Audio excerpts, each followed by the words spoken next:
Minority సంక్షేమం, minority వర్గాల హక్కుల పరిరక్షణ, అభివృద్ధితోనే రాష్ట్ర సమగ్రాభివృద్ధి సాధ్యం.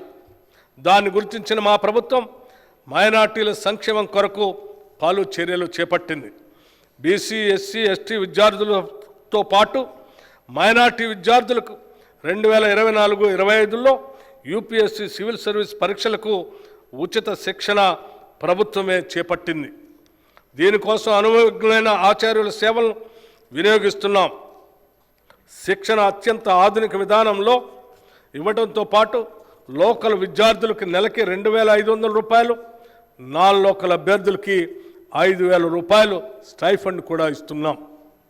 ఈ సంవత్సరం రంజాన్ వేడుకలకి 33 కోట్ల రూపాయలు మరియు అషూర్ ఖానాల పునరుద్ధరణకు నిర్వహణకు 50 లక్షల రూపాయలు మంజూరు చేశాం.